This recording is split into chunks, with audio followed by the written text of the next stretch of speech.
తాకట్లో ఉన్న మీ బంగారాన్ని విడిపించి ఆ రోజు ఆన్లైన్ రేటుకి కొంటాం. Sharma gold company.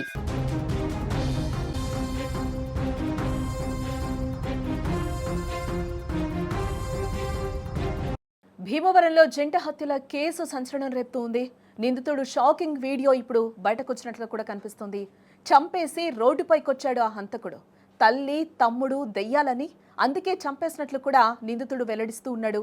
కత్తి దించినా దిగట్లేదని, కడుపులో ఏదో ఉందంటూ కూడా శ్రీనివాస్ చెప్తూ ఉన్నాడు. మానసిక పరిస్థితి సరిగా లేక అర్థం లేని మాటలైతే తను మాట్లాడుతున్నట్లు కూడా తెలుస్తోంది. పశ్చిమ గోదావరి జిల్లా భీమవరంలో జరిగిన తల్లి తమ్ముడు జంట హత్యల కేసులో నిందితుడికి సంబంధించిన షాకింగ్ వీడియో ఒకటి ఇప్పుడు బయటకొచ్చింది.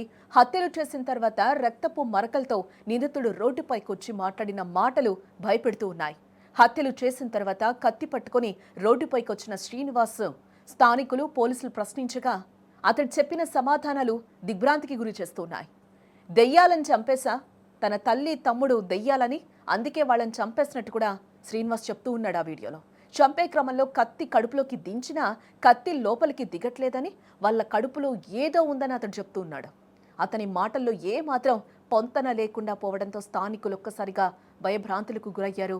శ్రీనివాస్ మాట్లాడిన తీరు, అతని భయంకరమైన వాదనలు బట్టి అతని మానసిక పరిస్థితి సరిగా లేదనేది కూడా ఇక్కడ అర్థమవుతుంది. ఒకసారి అతడు ఏమన్నాడో కూడా మనం వినే ప్రయత్నం చేద్దాం. ఏం చేస్తావు చెప్పు.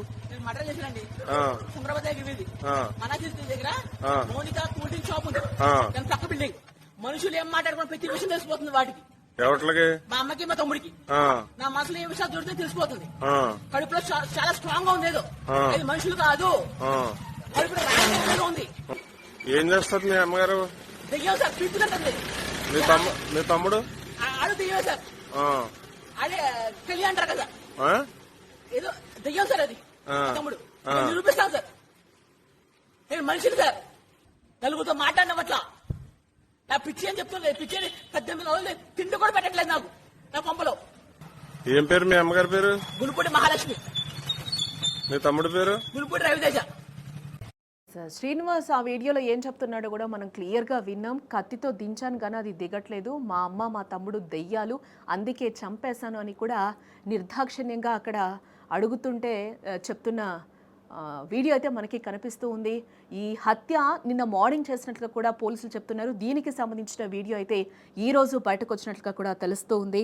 తల్లి మహాలక్ష్మి అలాగే తమ్ముడు రవితేజని కత్తితో దాడి చేశాడు శ్రీనివాస్. ఈ నేపథ్యంలోనే తనకు తానే మళ్ళీ పోలీసులకి ఫోన్ చేసి కూడా నేను దెయ్యాల్ని చంపేశాను అంటూ కూడా డైరెక్ట్గా తనే డయల్ 100కి కాల్ చేసి చెప్పిన సిచ్యువేషన్ కూడా కనిపిస్తుంది. కోవిడ్-19 మహమ్మారి సమయంలో భర్త మరణించిన తర్వాత మహాలక్ష్మి తన కుమారులతో కలిసి జీవించింది. వారి కుమార్తె బెంగళూరులో నివసిస్తూ ఉండగా 2 కుమారులు, వారికైతే ఇంకా వివాహం కాలేదు, వారు తల్లితోనే ఉంటూ ఉన్నారు. సంఘటనా స్థలానికి చేరుకున్న పోలీసులు మహాలక్ష్మి రవితేజలు ఎక్కువ కత్తిపోట్లతో చనిపోయి ఉన్నట్లుగా కూడా గుర్తించడం జరిగింది. రవితేజ శరీరంలో 30కి పైగా గాయాలున్నాయని, మహాలక్ష్మి పొత్తి కడుపుపై తీవ్రంగా కోతలు పడ్డాయని, వారు మరణించిన తర్వాత కూడా దాడి చేసిన వ్యక్తి వారిని కత్తితో పొడిచి చంపడం కొనసాగిందన్నట్లుగా కూడా మనకి తెలుస్తోంది.